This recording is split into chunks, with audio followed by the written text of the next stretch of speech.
Hello दोस्तों, इस video में मैं आप सबके साथ एक सीक्रेट शेयर करना चाहता हूँ। ये सीक्रेट जितने भी इंग्लिश में अच्छा स्कोर करते हैं, ये सीक्रेट सारे फॉलो करते हैं, ये स्टेप सारे फॉलो करते हैं। तो मैंने उनको पर्सनली मैसेज किया था फेसबुक पे कि जानने के लिए कि क्या ये चीज़ मैं खुद करता हूँ या सब करते हैं। तो जब मैंने उनको पूछा तो मुझे पता चला कि जो चीज़ मैं करता था वो भी करते थे। ठीक है, तो ये एक नॉर्मल चीज़ है, ये एक ट्रिक है जो सबको पता नहीं होता है। नॉर्मली सबको पता नहीं होता और नॉर्मली कोई सोचता भी नहीं है कि ऐसा हो सकता है। जो ये करता है उसका डेफिनेटली अच्छा स्कोर आता है ग्रामर सेक्शन में, पर्टिकुलरली मैं ग्रामर सेक्शन की बात कर रहा हूँ। ठीक है, और ऐसा नहीं है कि ये जो ट्रिक मैं आपको बताने जा रहा हूँ, ये जो सीक्रेट बताने जा रहा हूँ, इसके लिए आपको टैलेंटेड होना है। वो तो आप हो जाओगे, एक ना एक दिन आप हो जाओगे टैलेंटेड। 4 महीना अच्छे से प्रिपरेशन करोगे तो ऑब्वियसली आप टैलेंटेड हो जाओगे। जितने ग्रामर के चैप्टर को बार बार पढ़ के रिवीजन करके आप पढ़ोगे, ऑब्वियसली आप टैलेंटेड हो जाओगे, आप स्मार्ट बन जाओगे। लेकिन मैं अभी जो चीज़ शेयर करने जा रहा हूँ, ये आपको एग्जाम में बहुत हेल्प करेगा, एंड मोमेंट में बहुत हेल्प करेगा। जब आप रिवीजन करते हो तब आपको बहुत हेल्प करेगा ये जो चीज़। तो ये क्या है कि आपको रटना है। क्या मैं आपको हमेशा बताता हूँ, आप देखो मेरे लेक्चर्स को हमेशा देखो कि मैं आपको बोलता हूँ कि हमेशा से ही एग्जाम्पल पे फोकस करो। ठीक है, रूल पे ज़्यादा फोकस करने की जरूरत नहीं है। रूल को पढ़ो, समझो, एग्जाम्पल देखो उसके रिलेटेड, और आप फोकस पूरा 80% एग्जाम्पल पे रखो और रूल पे फोकस रखो सिर्फ 20%। लेकिन सारे करते हैं क्या है कि रूल को मतलब रटने की कोशिश करते हैं, ना कि आप कोई एग्जाम्पल पे फोकस करता है। ठीक है, तो एग्जाम्पल पे आपको फोकस करना है। अब जैसे फॉर एग्जाम्पल आपको मैं एक एग्जाम्पल देता हूँ कि ये चीज़ काम कैसे करता है। आप थ्योरी पढ़ रहे हो और प्रैक्टिकल करते हो कॉलेज में, तो अगर आप प्रैक्टिकल नहीं करोगे, जब तक आप प्रैक्टिकल नहीं करोगे आपको थ्योरी समझ में नहीं आता है। जब देखो फॉर आपने देखा होगा, आपने रियलाइज किया होगा कि जो थ्योरी है जिसका आपने प्रैक्टिकल किया है, अपने हाथ से बनाया है उस चीज़ को, उसका रिजल्ट निकाला, उसका डाटा निकाला, उसका जितने रीडिंग्स होते हैं वो सब निकाला है, तब आपको वो थ्योरी बहुत अच्छे से समझ में आ जाता है जब उसका आप प्रैक्टिकल करते हो।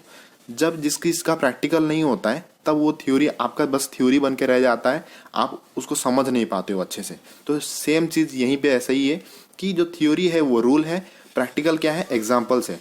तो फोकस आपका प्रैक्टिकल पे होना चाहिए ज़्यादा, ना कि थ्योरी पे, क्योंकि एग्जाम में आपको रूल नहीं पूछेगा कि ऐसा होने से इसका क्या करना है। आपको एग्जाम में प्रैक्टिकल देगा। आपको एक प्रैक्टिकल मतलब क्या है, एग्जाम्पल देगा, आपको सेंटेंस होते हैं तो आपको वहाँ वो पहचानना है। तो इसलिए एग्जाम्पल पे फोकस करना बहुत ज़्यादा इंपॉर्टेंट है। तो ये सीक्रेट क्या है, देखो, आप जब मैं आपको अभी पढ़ा रहा हूँ, अभी February 1 से प्लान स्टार्ट हो रहा है। ठीक है, आप अब पढ़ते जाओ, जैसे मैं लेक्चर्स बना रहा हूँ अनअकैडमी पे, आप वहाँ पे पढ़ते जाओ, जैसे मैंने प्लान बताया उसी हिसाब से करते जाओ। लेकिन आपको एक्स्ट्रा क्या करना है, आप एक एक्स्ट्रा नोटबुक बनाओ। ठीक है, जो नोटबुक अलग करके रखो, उसमें क्या करना है, जितने भी जो एग्जाम्पल्स मैं लिखता हूँ उसको आपको लिखना है कि हाँ ये एग्जाम्पल जो सही है उसके सामने टिक मार्क डालना है, उसका जो गलत वाला मैं बताता हूँ उसको नीचे लिखना है और उसको इनटू क्रॉस मार्क करना है उसके साइड में।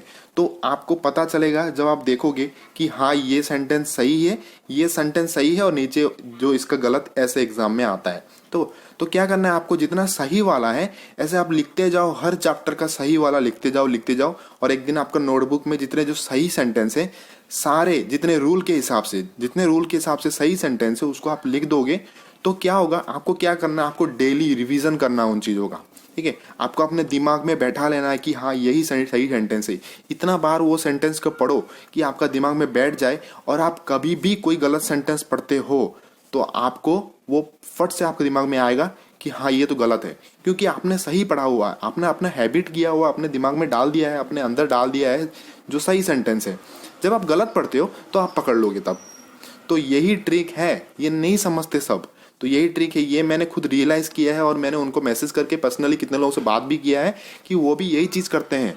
और जितने भी, अगर आप ये वीडियो कोई टॉप अच्छा मार्क जो लाया है इंग्लिश में वो देख रहा है, तो मेरे साथ वो सहमत होगा, वो भी वही चीज़ कर रहा होगा जो मैं अभी आपको बता रहा हूँ। ठीक है, ये जो ट्रिक मैंने आपको बताया है, अगर आप इसको अप्लाई करते हो तो आपका ग्रामर का जो अंडरस्टैंडिंग है, आप तो पढ़ रहे हो मेरे लेक्चर से, आप समझ रहे हो, सब कुछ कर रहे हो, रिवीजन कर रहे हो, लेकिन आपका जो एग्जाम में जो आपका जो ग्राफ जाएगा वो कुछ ऐसे जाएगा। ठीक है, आप गलत नहीं करोगे, कभी भी गलत सेंटेंस पढ़ोगे तो आपका दिमाग में घंटी बजेगा कि ये गलत है, क्योंकि आपका जो हैबिट बन गया है, नोटबुक से आप सही पढ़ते आ रहे हो। क्यों बोलते हैं पेपर पढ़ने के लिए, मैं बाद में सोचा कि क्यों बोलते हैं सब पेपर पढ़ने के लिए, कि पेपर में क्या होता है कि जितने सेंटेंसेस जितने होते हैं वो सही होते हैं ग्रामेटिकली। ठीक है, तो आप अगर कंटिन्यू पढ़ रहे हो, 6-7 महीने से आप पेपर पढ़ रहे हो और 6-7 महीने से आप सही चीज़ पढ़ रहे हो, तो क्या फ़र्क, क्या आएगा, क्या असर पड़ेगा आप पे? आप सही चीज़ पढ़ रहे हो, आपका दिमाग में सही बैठ गया है।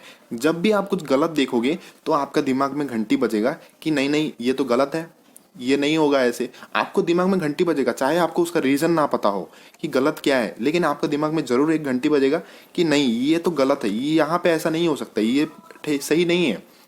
ठीक है, जैसे हिंदी में आपको कोई गलत सेंटेंस दे दे तो आप बोलोगे कि नहीं ऐसा नहीं बोला जाता है, ऐसा बोला जाता है। तो सेम चीज़ इंग्लिश में है। ठीक है, इंग्लिश कोई अलग चीज़ नहीं है, इंग्लिश भी एक लैंग्वेज है।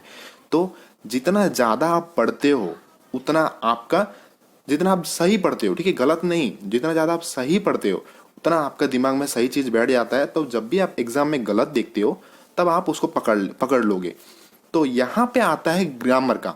तो ग्रामर में आपने रूल पढ़ा है, 20% आपको रूल पे फोकस करना है। रूल पढ़ के जब आप एग्जाम्पल पढ़ते हो तो जब आप एग्जाम्पल को अच्छे से पता है तो रूल अपने आप याद रुक जाएंगे आपको। ठीक है, तो इसलिए अलग से एक नोटबुक बनाओ, उसमें जैसे मैं पढ़ा रहा हूँ उसके हिसाब से आपने रूल नहीं लिखना है, आपको सही सेंटेंस लिखना है, टिक मार्क करना है, उसका गलत सेंटेंस लिखना है, एग्जाम में जैसे आता है उसको रॉन्ग करना है। ठीक है, या तो खाली जितने सिर्फ सही सही सेंटेंस है उसको लिख दो, नोटबुक पूरा चैप्टर वाइज उसको लिख दो। ठीक है, और उसको रिवीजन करो और एग्जाम के पहले दिन बस उसको देख के जाना और कुछ नहीं देखना है आपको। ठीक है, देखो डेफिनेटली ये जो चीज़ मैं आपको बता रहा हूँ ये चीज़ आपको ग्रामर में इतना ज़्यादा हेल्प करेगा, फिर बाद में आपको रूल रटने की जरूरत नहीं है। जब आप रिवीजन करोगे डायरेक्ट आप नोटबुक निकालोगे, जितने सही सेंटेंस है, सेंटेंस पढ़ते पढ़ते आपका रूल दिमाग में आएगा क्योंकि आपने ऑलरेडी रूल को पढ़ चुके हो। ठीक है, जब सेंटेंस पढ़ रहे हो तो आपके दिमाग में रूल आएगा कि हाँ इसका रूल ऐसे था, इसका रूल ऐसा था। ठीक है, वन ऑफ दी के बाद क्या होता है, नाउन प्लूरल होता है, वर्ब सिंगुलर होता है।